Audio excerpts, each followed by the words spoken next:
Hello everyone and welcome to the final Coin Talk of 2024. My name is Campbell Orchard and I'm the Project Officer of the Money and Metals Network. Today I have the pleasure of introducing Gregory Thompson, who will be giving an introduction to working with Greek coins. Gregory is a DPhil student at Wolfson College, University of Oxford. His doctoral project involves an analysis of approximately 800 coin hoards from mainland Greece, dated between 400 and 200 BCE. Gregory has particular interests in Boeotia, its coinage, quantitative methods, and ancient weight standards. If you have any questions during the talk, please post them in the chat. Gregory and I will go through them together at the end of the session. So without further ado, I will hand you over to Gregory. Hi there, everyone, and thank you for the intro and for the introduction to talk. Today, as Campbell said, I'm going to have a go at introducing ancient Greek coinage. Given the breadth of the topic, this will be a bit of a survey, but hopefully will give people the background knowledge to appreciate any future talks on ancient Greek numismatics in this series. There will be some real gaps, so feel free to ask away about them in the question session, and I will do my best to answer. This will be a talk of two halves. I'm going to work through a definition of ancient Greek coinage, which is trickier to pin down than you might think, before surveying the broad diachronic categories of analysis numismatists and antiquarians have used, and some of what typifies each. Then we'll rush through an understanding of the notorious difficulties of dating these coins, and then in part two, I'll endeavour to show you what resources are available to identify and study Greek coins online, how you can use them, and how much it is possible to do without access to an exhaustive reference library. First off, we need to think about what is meant by ancient Greek coinage. Chronologically and topographically, chronology isn't actually as tricky as you might suspect, though it is vast. We start from the first electrum coins in the 7th century BCE, and if you're interested in those, please do listen to the second talk in this series, The Invention of Coinage by Professor Suzanne Frey-Cooper. And we end with the Battle of Actium and the fall of the last Hellenistic kingdom to Rome in 31 BCE. So about 600 years, a bit more. Topography is the trickier thing, because it's by no means as simple as coins struck within the borders of the modern-day nation-state of Greece. Any working definition of Greek coinage needs to be broad and includes coins that non-specialists might not expect to see come in under the heading. I don't think that many people would be surprised to find that the coinage of Athens is considered to be Greek, but what about the coinage of Syracuse in Sicily? Or indeed the gold darics and silver sigloi struck at Sardis in Anatolia under the aegis of Achaemenid power. Why might all these coins be grouped under one heading? Why potential ambiguity? Well, there are a few things to take account of. First, collecting. Coin collecting is a major part of the architecture of the subject. Even today, auction catalogues form a major part of our efforts to collect and curate data.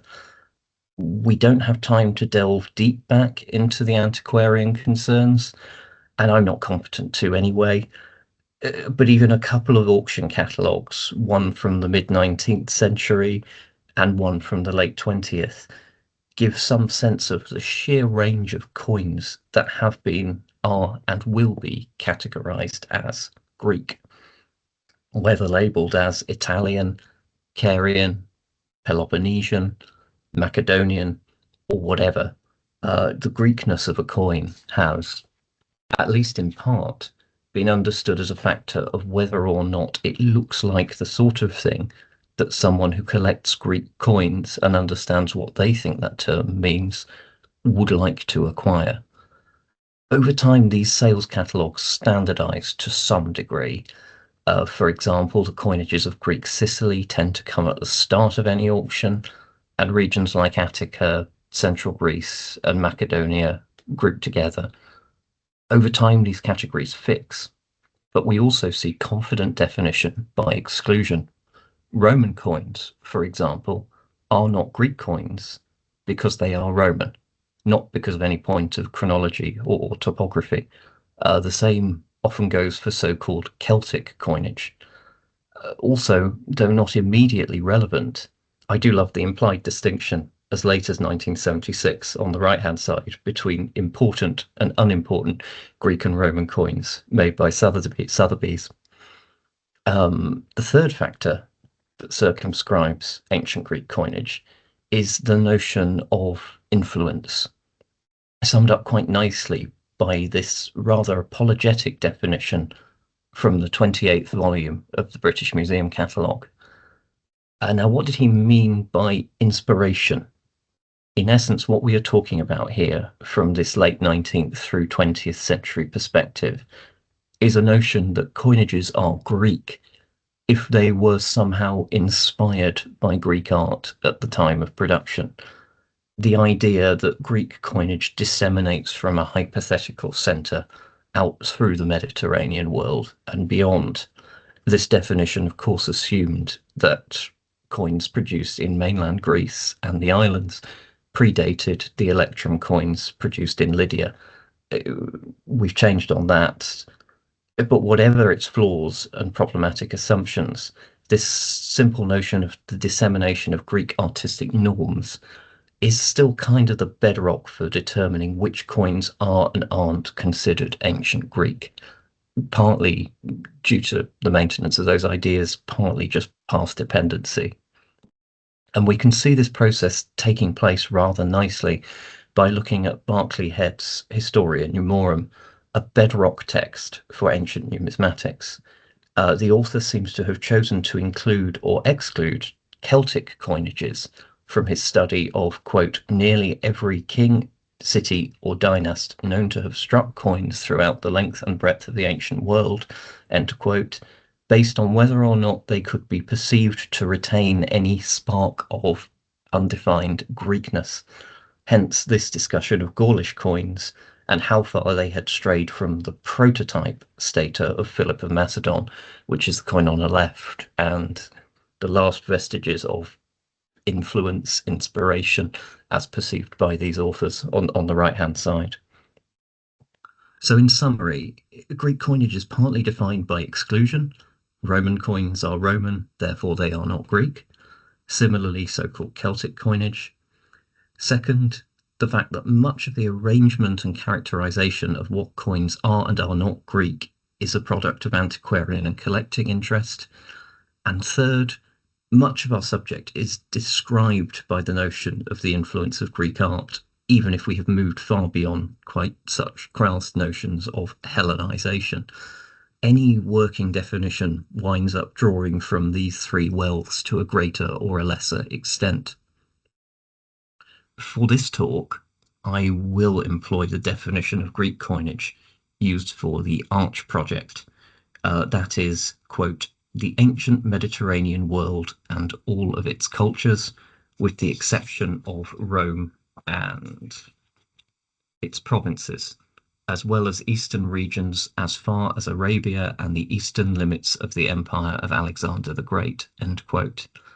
Perhaps I could just have started this presentation from here, but without the preamble and context, I imagine many people with or without a working knowledge of antiquity would be kind of mystified by that definition, as there are so many obvious confusions and separations. Although I do think with the context, it's actually quite a good and workable one, because, as discussed, a consistent and succinct definition of Greek coinage simply isn't really possible. In fact, leaving aside those tortured qualitative quandaries, the best definition of the concept is probably quantitative, or at least visual. This is a map generated using numismatics software, which displays the places of production of various Greek coinages. It's generated using the Arch dataset. Each blue circle on the map corresponds to one place of production.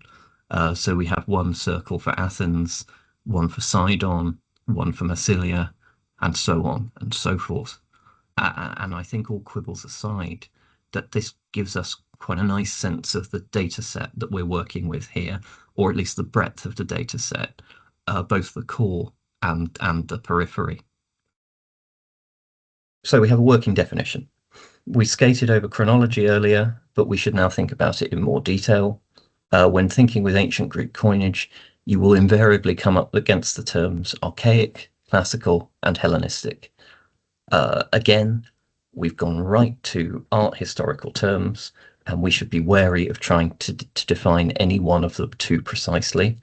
The ranges listed on the PowerPoint are rough guides.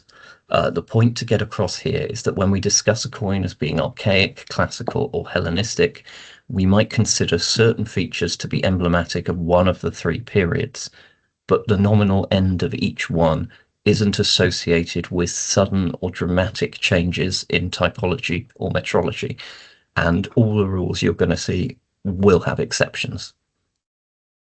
First, the Archaic period. Traditionally, we'd start with electrum coinage in Lydia, but again, there's a separate talk on that, good to go. Greek silver coinages start to emerge in the early 6th century and are well established by the early 5th. The first coinage that travels any real distance from its place of production is that of Aegina, but the coinages of Athens and Corinth soon catch up, Aegina being the sort of middle coin on the right there. Invariably, the place of production is a civic mint, the majority of these early silver coinages being produced in Greek Palaeus. It is worth noting at this stage that the production of a silver coinage was something of a luxury. Most cities and other states never produced coins in precious metal at any point in antiquity, and we should envisage only a very few powerful states as producing coinages in anything like a continuous fashion. If you're new to ancient coinage, you may be struck by one clear oddity about these coins as monetary objects, and that is the lack of date, but also the lack of any value mark. Come back to the issue of date later. First, the anomaly of knowing what a coin's worth without any kind of surface indicator. First and foremost, the value of precious metal coinages is determined by ideal weight. How that value changes as the coin deteriorates is more context dependent, and we don't quite have time to discuss it. However, the issue of determining the value at just a glance does seem to have occurred to some places of production. The first time the Athenians produced tetradrachms, that's the coin on the right, double the size of the largest coin they had hitherto produced, the didrachm, the coin on the left, they appear to have engraved 2 dots on the reverse die. You can see them just above the ears of the rather sweet lion mask. That's the type on the far right, on the reverse of the coin. These appear to have been employed in order to help people understand that this larger coin was worth 2 of its predecessor. And another thing to keep in mind is just how quickly a large range of denominations came to be struck. Coins like tetradrachms and didrachms were the upper limit, but smaller coins were produced from the off to ease transactions, although the reasons for first striking small issues are a matter of much dispute. As early as the 6th century, the Athenian mint was producing coins right down to the quarter obol of around 0.18 grams. I've produced a high-res image of a hemi, that is half obol, set against a tetradrachm to give you a sense of the sheer difference in size, though these images are not to scale. These two are, though. Here is a rather low-res image of another tetradrachm set against a tetar-temerion, or quarter obol. Apologies for not being able to find a cleaner image of smallest and largest, but these two, taken from the plates of the same volume, should give you a sense of the proportions we're working with here. I haven't changed the ratio, so they should be more or less to scale. You can work out the exact weight ratio from the cited numbers, but a tetradrachm was worth nominally 96 quarter obols, so a real range of different levels of transaction being envisaged really early on in the piece. For the sake of time, we will now move swiftly on to the classical period. more and more mints developed more and more complex types. The punch mark reverse is only reserved for successful coinages with larger areas of circulation. More on that later. But perhaps the most significant development in the classical period are the first experiments with base metal coinage during the late 5th century. Some such efforts were the result of panic, a sudden lack of precious metal, but bronze coinages quickly became established as a medium of exchange in many areas of the Greek world. And we have an example, middle row on the right there, from Metaponton.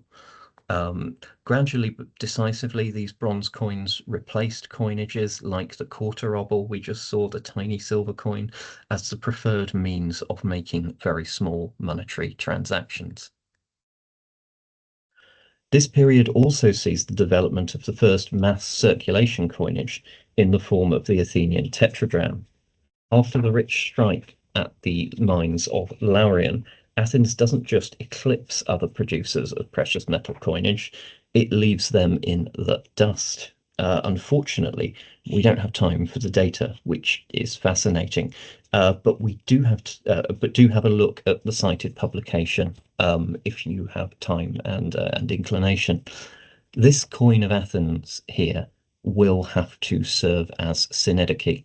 The Athenian decadrachm, about 44 grams of, by ancient standards, pure silver, is about as clear a statement of the Athenian silver glut and commercial power as you could ask for. More than double the weight of the prior big coin tetradrachms. The next biggest precedent in terms of silver value were short-lived 28-gram octadrachms of Alexander I of Macedon. The sheer popularity and dominance of the Athenian owl even results in many states producing their own imitations. And imitation is itself a fascinating topic. We don't have time to go into it at length, but we can have a quick go. This slide may look borderline conspiratorial, but there is some method in the madness. At the center, we have an Athenian owl. I reversed the types for the sake of comparison.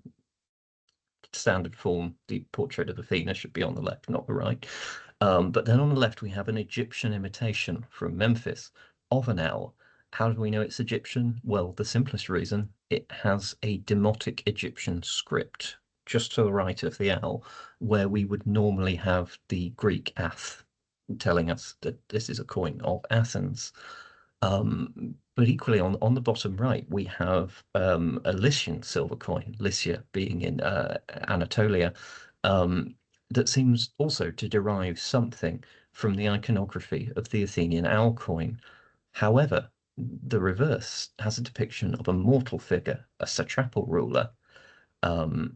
Then top right, we have a Carian coin that also depicts a satrap, this time on the obverse, but with less iconography in common with the owl. However, it has a Greek inscription, Basileus, on the reverse above the figure of the archer.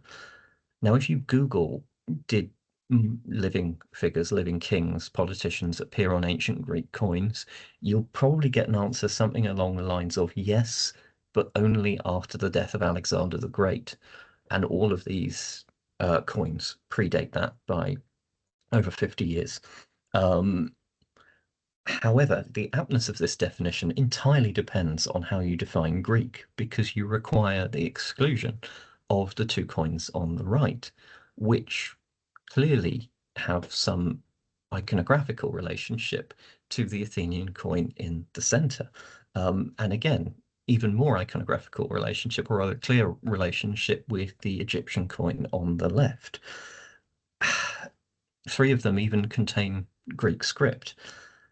One is even a near exact copy of the Athenian archetype. I'm going in circles now, but the key is that if you make a sort of definition of Greece relying on the idea of Athens, Corinth, Sparta, Greek cities, or Greek colonies like Syracuse or Massilia or whatever, you would get that idea of Greek coins only depicting gods or animals, but never mortals.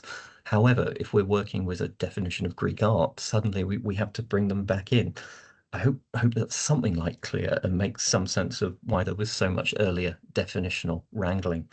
Um, Anyways, we march on inexorably to the Hellenistic period, in the aftermath of Alexander the Great's conquest of the Achaemenid Empire. Here we see several major changes, including the expansion of minting and coin production to vast areas of new places, a corollary of Alexander's conquest. Portrait types become rather more naturalistic than the predecessors we've seen. Flans get thinner, so those archaic coins are really quite bulky. These wind up flatter and broader. And we see more and more elaborate coin inscriptions, particularly on reverse types. So elaborate, in fact, that fitting them on a PowerPoint slide is not a task for the faint-hearted. And that final coin of Antiochus, the 8 down at the bottom right, it took me a long time because there's just so much to squeeze in. Perhaps most interesting, though, is this expansion of the number of places of production and the monetization of large new areas.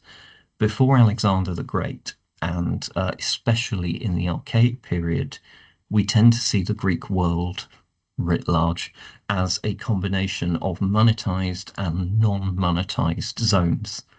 In some places, a coin is worth its denomination, say a tetradrachm. Even if you damage it, it's still a tetradrachm. It's still nominally worth 4 drams.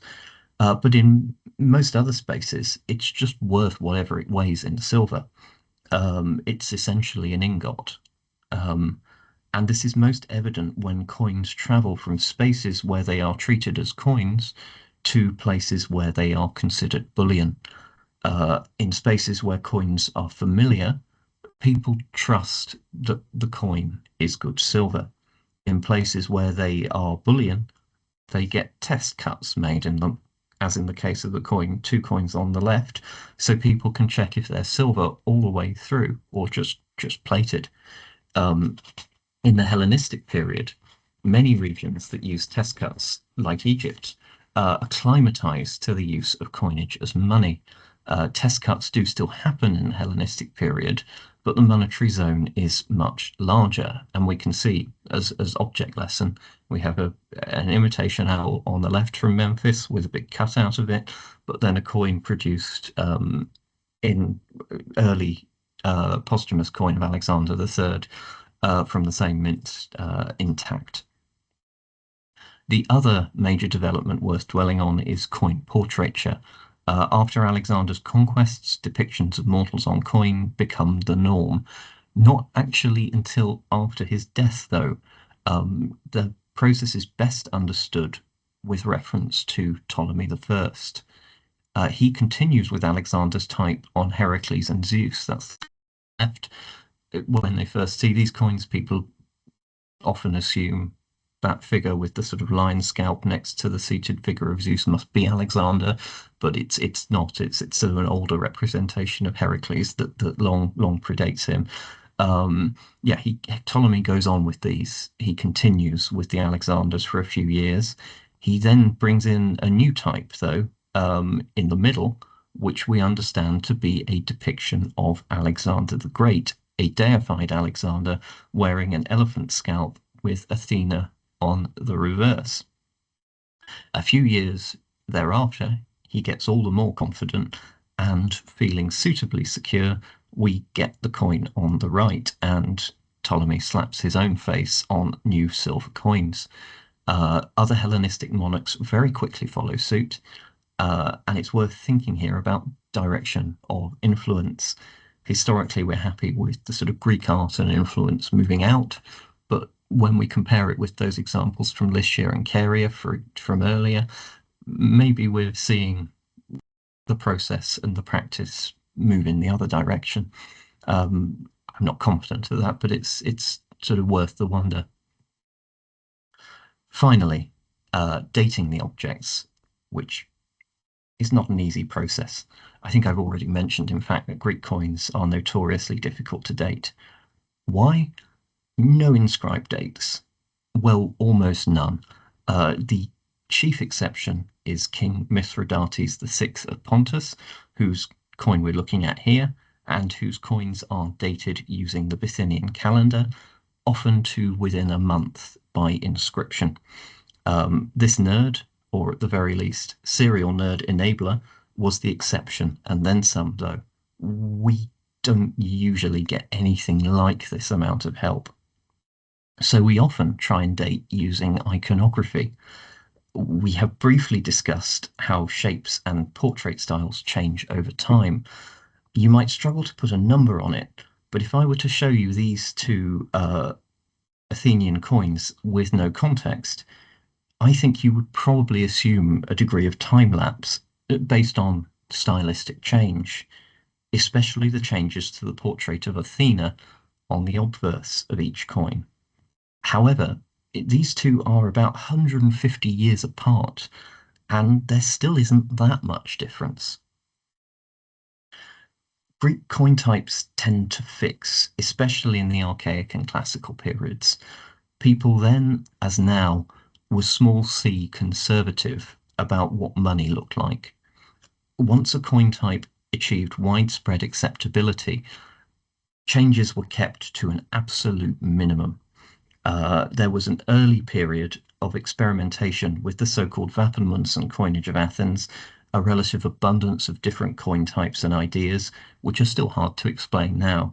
But once the rich vein of silver at Laurion was struck and the polis debuted the owl type, very little changed for the next couple of centuries. And we can hammer home the point by having a look at two more early adopters, Corinth and Aegina. These states fixed their obverse types early and barely changed them. Granted, a couple of Corinthian types of the classical age display the forepart of a horse, and the Aeginetan mint made the radical decision to change its obverse type from a turtle to a tortoise. But there's not much change over the course of all of 200 years. Once a polis found a market and found an acceptable form of money, artistic expression ossified. And for a sense of just how durable coin types can be, take a look at these two reverse types. Anyone watching my age or older will certainly be familiar with the old 50p piece that depicted a figure of Britannia on the reverse. This coin type is actually exceedingly venerable, with precedents right back to the coinage of Lysimachus, one of the successors of Alexander the Great. The figure has flipped and a lion has appeared, but despite a few other small iconographical updates, we have a similar helmet, pose, shield, and weapon. Moneymakers and money users both are fond of the familiar. So what do we do then to help us date coins, particularly coins that are near in date to one another? We think our best bet is good archaeological context. If we can get a coin in a well-dated foundation deposit or destruction layer, we've got a terminus antiquem par excellence. After all, the coin can't have been struck after the city was destroyed if it was in the ruins. Our second option is to use hoard dating, collections of coins abandoned together, that is, collections of coins that have been abandoned together. If we can compare what coins get left with what, we can start to develop a sense of when they first appeared in the archaeological record and when they leave it. However, most hoards don't come to us through good excavations. We tend to lose the archaeological context right out of the gate. So we actually wind up relying on the coins in the hoard to date the hoard before we can start to use the hoard to date the coins. And if that sounds like circular reasoning, well spotted. Dating ancient Greek coins is something of a nightmare process, with almost every coin's date contingent upon the date of hundreds of other coins, lattice after lattice structure of interconnected relative chronology. Right, so that's the end of our survey of Greek coinage from Archaic to Hellenistic, and I hope given you some sense of the techniques we use to study the coins and some sense of how the phenomenon changes over time. You may be wondering, though, how you can apply this to any coins that you are interested in, either those that are in your collection, references and descriptions that you encounter, or just interesting coins that you would like to study. I thought that it might be helpful to think about what resources are available to study coins, especially for people who do not have access to a research library. Thankfully, there are increasingly useful and wide-ranging online resources for doing just this. We've briefly encountered this resource already when trying to establish a working definition of ancient Greek coinage. Arch is a high-level typology, and for the end user provides a portal for finding, organizing, and curating data about ancient Greek coinage. It combines data from a large number of published volumes with the digitized collections of participating institutions in a number of constituent projects. It sits at the top of a series of initiatives that comprise databases on ancient Greek coinage. It draws together information from Corpus Numorum Online, Moneda Iberica, Hellenistic royal coinage, which is itself made up of Pella, Seleucid coinage online, Ptolemaic coinage online, and Antigonid coinage online. I should say at this point, just the link to the About page for Arch will send you to all of these places. So, and that links towards the end of the presentation. So if you're interested, don't worry about writing everything rapidly down. And finally, Iris Greek coins, which is essentially the anything else bin for anything that's not covered by these pre-existing projects. This cascading system for organizing knowledge about ancient money allows you to access specialist knowledge about Greek coinage with very limited inputs. Enough talking up, though. I think in these instances it's always better to show than it is to tell. So let's see how we can use these portals to both identify and study coins. The demo may move a little fast, but you should be able to run it back and pause via YouTube as and when this is uploaded. Or we will start working through once I've established a couple of limitations here. This grand system is very much a work in progress. There are occasional technical hitches, which is why I'm not going to attempt to search for anything live, and more material is being added all the time. Also, even at its best, it can only collate published material together with the digitized collection of participating institutions. So never treat any of the results generated as exhaustive, or treat absence of evidence as evidence of absence. Finally, a personal limitation. Many of these resources allow you to play around with quantitative methods via Sparkle queries and the like. I don't really feel competent to talk about those, but please do look into them if you feel they'd be of some help and you're confident using them. Let's focus on what we and I can do, though. Say we have a coin, in this case a tetradrachm of Alexander the Great of Macedon. Based on standard references, we think that it was struck at Miletus. Now what we have in front of us is a pretty standard coin description that we could use in most publications and presentations. We know the material, authority, type, and can make a good guess about the place of production. Very often, though, this is our end point. Not our start point while we are attempting to identify or describe a coin. What happens when we strip away most of the information and start from the bare minimum? First off, what do we do when all we have available is a reference, in this case, price 282807. In this case, Arch can do virtually all of the work for us. We just key the reference into the search bar from the main website. It finds it in double quick time and redirects us right to the specialist website Pella, which is devoted to curating the coinages of Philip II and his sons.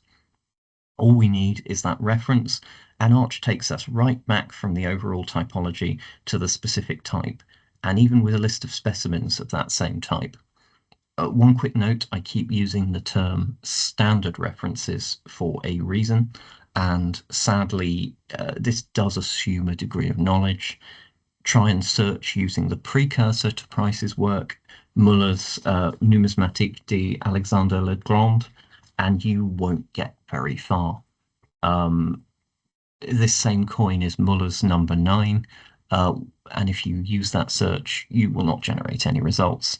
So occasionally, and especially if you have material based on very old references, you may need to do a little Googling to supplement the search function. I'd be impressed if anyone has a copy of that 1855 tome, but you might well find somebody writing before 1991 who makes a reference to it, and that's how you can wind up getting stuck with those older references which don't necessarily go anywhere. Next, what if we just have a text description? Very similar to the reference, we can start from the free text search using all the information listed here, but depending on how much information is in our text-based description, we may be able to use other fields like mint, that is place of production, authority, denomination, material. We can also use the date function to search, just type in when we think it's from, but be careful with this. Standard references don't just supersede old material, they are themselves superseded or disputed. In fact, the coins of Alexander the Great are an instructive example. The man who produced the authoritative catalogue of Alexander's coinage, Martin Price, took it as read that Alexander struck coins from the moment of his accession onwards, that is, from 336 BC. However, the orthodox position is now to assume that these Heracles Zeus status, that is, the coins on the right, only started production about 3 years later, as they are so similar to the coins of Mazaeus from Tarsus. That's the coin on the left, and you can see the figure of Zeus versus the seated figure on the Tarsus coin. There's a clear iconographical link. And Alexander only reached Tarsus sometime after the Battle of Issus. But given this change that we now think these coins are 333 and later, if you go through Arch, you will find still a lot of the coins say 336. So the online catalogue cleaves to the dates of price, even with the change in orthodoxy. So whatever your reference is, just be willing to chop and change and do a bit of trial and error. Also, just to be clear, you're going to be limited by the quality of your description. If I say have the description head of Athena wearing crested Attic helmet stroke L, which is the description used in Arch, I'm not going to be able to tell which of these two coins is being described, or even if either one of them is. There are so many possible comparanda. Sometimes your search will plateau, and if the description's all the information you've got, that's just where you have to stop. What about if we just have the image? Trickier still, but arguably the best evidence we can ever have to work from, assuming we've got a decent photo. After all, it's the only evidence that forces us to stay focused on the actual material evidence that underpins our study. Now, if you have much familiarity with ancient world studies, you'll be able to pick out all sorts of details we can work from here right away. The name Alexandru on the right, the portrait of Heracles on the obverse, and a seated Zeus on the reverse. But even without that level of classical visual literacy, we can get a long way to identifying an exact type. Even picking out the simplest and most user-friendly details gets us surprisingly close to the exact type. All I have to do is pick out that this is a silver coin, that it has a throne, and that there is an eagle, and I'm already finding excellent comparanda for our coin. Little or no classics knowledge required. One note here, be willing to chop and change search terms. Near equivalents are nothing. Chair and bird would not have got us anywhere. These may sound like facile examples, but there are instances where your interpretation of a type or symbol may be entirely valid, but not match the authoritative search term. Anyways, we've got right down to the generic type. Now we need to find our coin in this near sea of near matches. And we harken back to our earlier discussion of how tricky it can be to pick between near contemporary Greek coins, especially for near mass-produced fixed types like the coinage of Alexander III.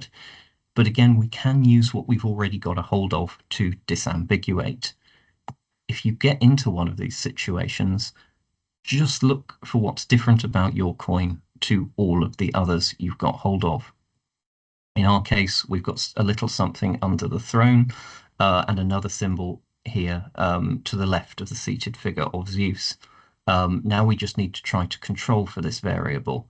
And Arch does allow us to do this, or rather, Pella does. You may be wondering, why not just always use the top portal and stick with it? The reason simply is that the end databases have specialist tools for working with the particular coins they categorize. In this case, a symbol search with an eye-watering array of different options tucked away behind an unassuming drop-down menu. Again, takes a bit of time to get used to, but another valuable resource. Another invaluable resource which I'm afraid relies upon trial and error to use. If we're ace scholars of the classical world, we may pick out this symbol that was beneath the throne and recognize it's an idiosyncratically rendered thunderbolt, and this would get us all but there in one go. If that's not in our storehouse of knowledge, though, we can play around with the symbol on the left, zoom in, twist, turn, agonize, and eventually, hopefully, narrow it down to price monogram 453. Keep in mind this is a best case scenario with a beautifully preserved coin. You may have a scuffed up Hellenistic bronze, in which case getting as far as a generic type is a huge win. And once we've got our we've identified our type using Arch, we open up all sorts of avenues for further study. We can make direct comparisons with more specimens to compare weight, diameters, etc. But we can also expand outwards. We could just look for other coins associated with Miletus, Archaic, Classical, and Hellenistic, or maybe pick out points of iconography we want to compare and contrast between publications. Again, just keep in mind it's not an exhaustive resource, and you will need to use trial and error, be patient, delete search terms, etc. When trying to use it. I don't want to give much of a sense it's limited, though, because virtually all the coins in this presentation were found and described using that resource. Anyway, I think I've run slightly over, so I will finish there and hand back over to Campbell. Thank you very much for listening. Thank you again, Gregory. That was a fantastic talk. I think you gave a lot of good advice for how to identify coins that you're unfamiliar with. I would just add, if you're unfamiliar with the Greek alphabet, for instance, just Googling the Greek alphabet and then writing out what you can sort of see on the coin, that goes a huge way to being able to identify what is actually there. And then if you go through the databases that Gregory has shown us today, and you just, even if you're not familiar with what the monogram may be, even if you just scroll through as many pictures of that coin type as possible, sometimes you can strike gold and you'll be able to identify it, or at least identify part of it. So, of course, we are now opening up the floor to questions. If you have any questions, please post them in the chat. Well, I guess I have some questions because I haven't used all of these databases myself. If you went back in your slides, Gregory, to showing off that screen of all of the databases. Yeah. Do you think you could go through sort of what each one is sort of good at? Well, it's more so. Yeah, no, that's a good question. It's not so much in most cases a matter of what they're good or bad at as what they cover. So if you look at the Hellenistic royal coinages, it's breaking it up into the different Hellenistic monarchies and working at that level. There is overlap with Moneda Iberica, Moneda Iberica sort of stands on its own, more focused on the ancient coinages in Spain, Corpora Nemorum, more sort of Troad, and that area in Anatolia.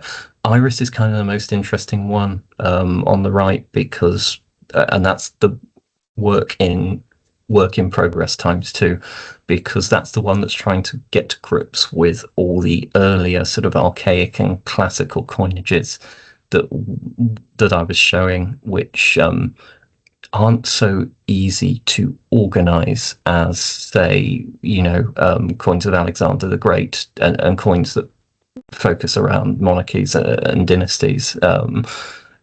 So I'm not really answering your question. I think they're all good specialist tools, there's some overlap, but the polished articles tend to be the Hellenistic royal coinage, Moneda Iberica and Corpora Nemorum. Iris is the one that's sort of building up. Yeah, fantastic. And I guess to add on to what you were saying before as well about, sometimes you have to be a little bit careful about what the database tells you.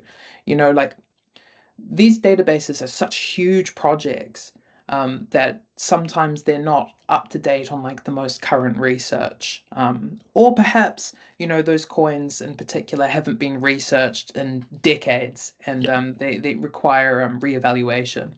And so sometimes, as Gregory said, the dates aren't going to be correct on these coins. Like I, for instance, I'm not doing Hellenistic coins or Greek coins, but I'm doing Roman provincial Greek coins.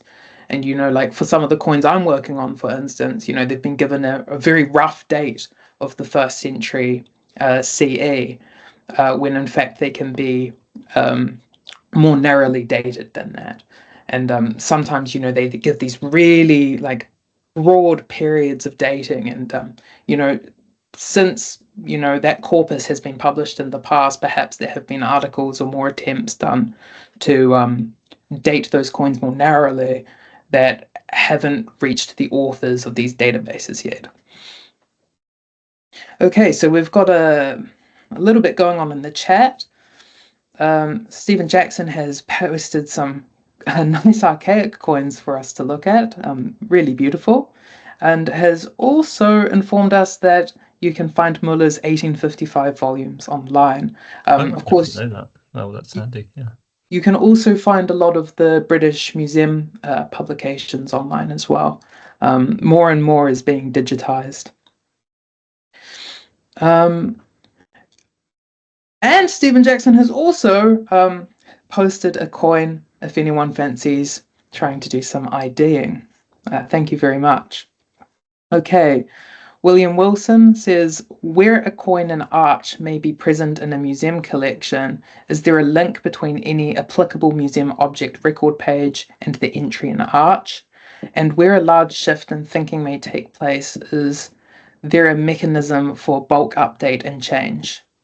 That is a good question. I will try and find a results page. Yeah, this should do it.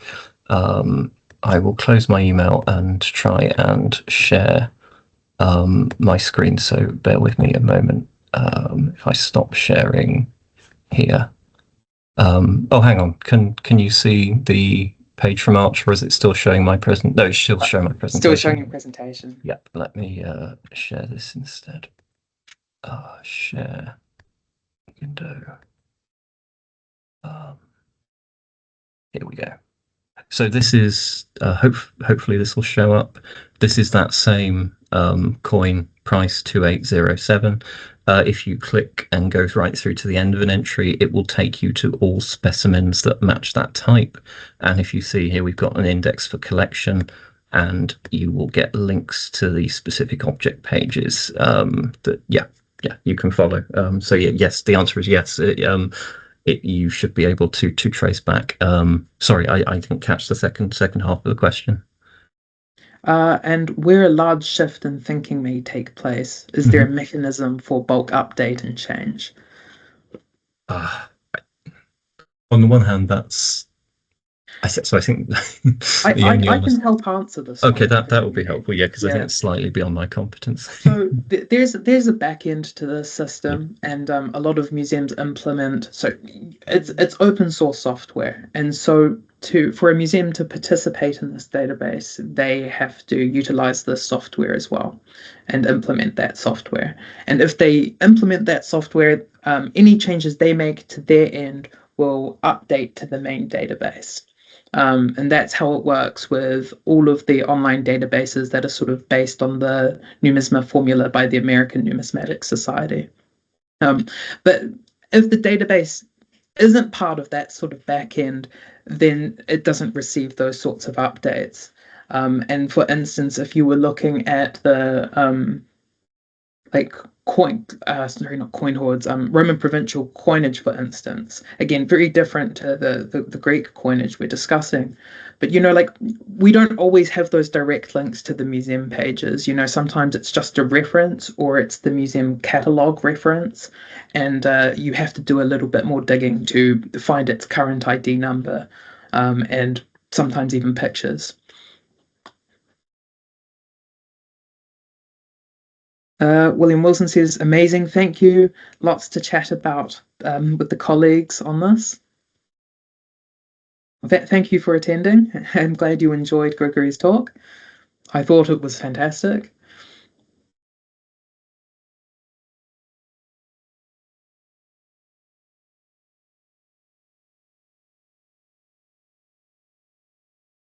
So I guess a question I could ask again then is, you showed us an example before. I think it was of the Athenian owl and the changes in style. Do you think you could give our listeners any tips on sort of like how you can sort of identify those sort of stylistic changes? Sure. Bit of a tricky question. Yeah, hang on, let me switch back around again and try and share the right thing.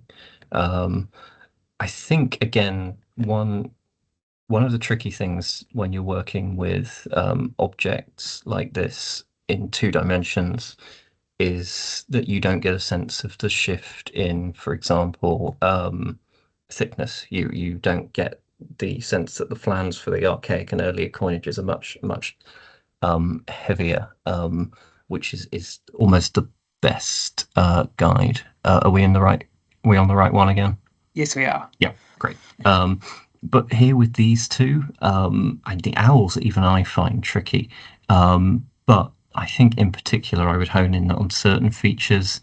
Again, I suppose unfortunately it is kind of just a knowledge of how Greek art develops, but the real key here is the rendering of Athena's eye, I would say. And I hate to use the word stylized, but I don't know if Campbell knows what I mean by that. The archaic one gives that impression, and the Hellenistic one you get a more naturalistic rendering. Yeah, I'm not doing a terribly good job of answering this question because, to be honest, the way I figure it out over time is just when you see enough of these, you start to develop a reference library in your head, and you can just pick out which is which. So, for example, specific to Athena, and I think this tetradrachm of Athens is a pi style coin, or just about. The way we've got this device here above the helmet. With a sort of floral device that forms roughly the shape of a Greek letter pi, whereas on the archaic example on the left we don't have anything similar, and the pi type will very much put us in that 4th century context. But yeah, rambling on. No, that was a good answer. Thank you. Stephen Jackson asks if you could please mention again where the references for the mint marks / logos are that you showed can be found. Oh yeah, that's within Arch presumably. It's far down. So if you go to okay, first off, it's this website, bottom left. It's Pella, which you should be able to find fairly quickly from the sort of Arch main page. Arch, then Hellenistic Royal Coins, then Pella, or a Google search will take you to Pella quite easily. On the left-hand side, when you go to browse in Pella, there should be a section on the menu which is collapsed, which just says symbol. If you click that, you should get a big drop down, and all the options should be there for you. It's like I said during the talk, it's quite overwhelming at first, but give it a few goes, and I promise it does start to make sense quite quickly.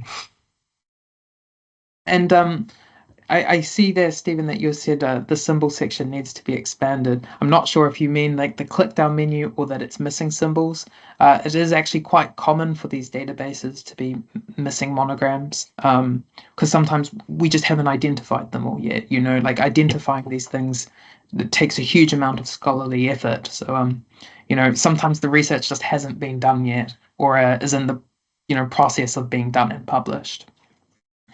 Uh, Michael asks if you have any tips or tricks for identifying obverses and reverses when coins contain portraits on either side or do not contain portraits at all.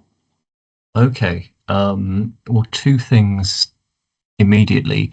One is if you have an image of the coin, this is probably I probably not what's being asked for, then the obverse will always invariably, unless Campbell knows any exceptions, invariably you'll get the obverse on the left and the reverse on the right. With Greek coins, though, they are hammer struck, and this tends to impact the shape of the coin you get out. Again, it's quite hard to tell in 2 dimensions, but I think you could just about see, if you look at the coin on the top right, that the figure of Heracles on the left is raised, whereas the figure of Zeus on the right is almost within a shallow pit, and the obverse will be the raised area, and the reverse. I don't know why I'm trying to use my hands. The obverse will be the raised area. The reverse will be the sort of shallow incus. I might have a better example on this presentation from the Archaic period, so I will just scan back through. Yeah, if you look at this coin with the shield at the top right, you can see that the reverse on the right-hand side is very much smashed in, whereas the shield on the top is pushed up. So the obverse will be, okay, get this right, the obverse will be the convex side and the reverse will be the concave side. That's my best bet. Do you have any more advice? Yeah, that's a fantastic way of describing it, especially if you can see the coin. If you're, of course, working from images, it can sometimes be a little bit more difficult. You know, typically the portrait would be on the obverse, as it's usually the more difficult die to engrave. Usually, not always. If you've got portraits on both sides of the coin, you know, that's a bit of a different situation.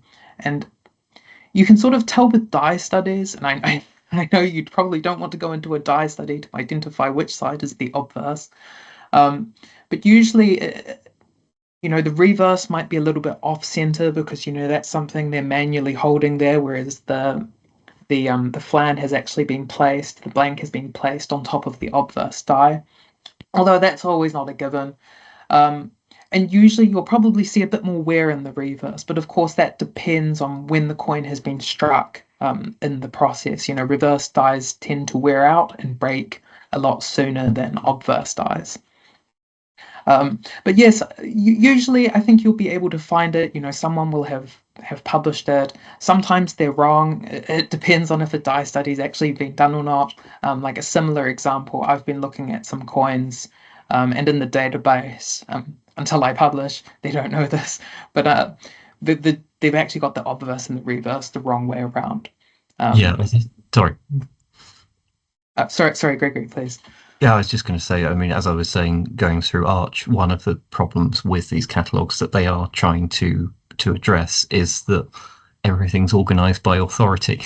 And the trouble is, lots of the authorities whose published works have been used to compile these huge databases are contradictory because it's generations of academics who've had very different ideas about how all these coins work, and sometimes 2 different coinages will have more or less the same image somewhere in their repertoire, which will have been interpreted by 2 different scholars in very different ways. So you just have to be ready occasionally to run up against things that seem to contradict one another, and just trial and error, just work through, see if you can make sense of, and don't be surprised if it doesn't seem internally consistent always.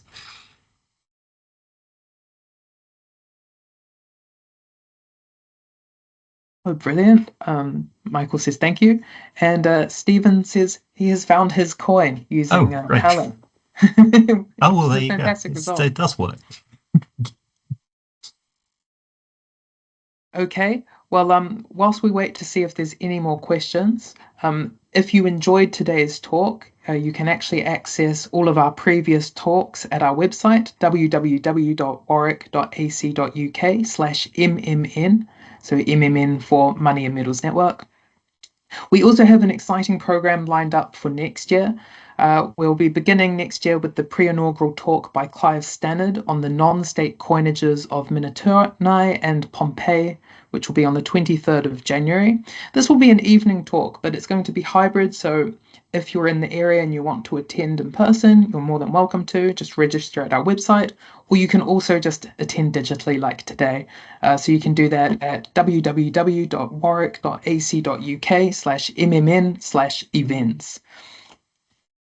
So I'll just quickly check if we've got any more questions. It doesn't look like it. So thank you again, Gregory, for today's fantastic talk.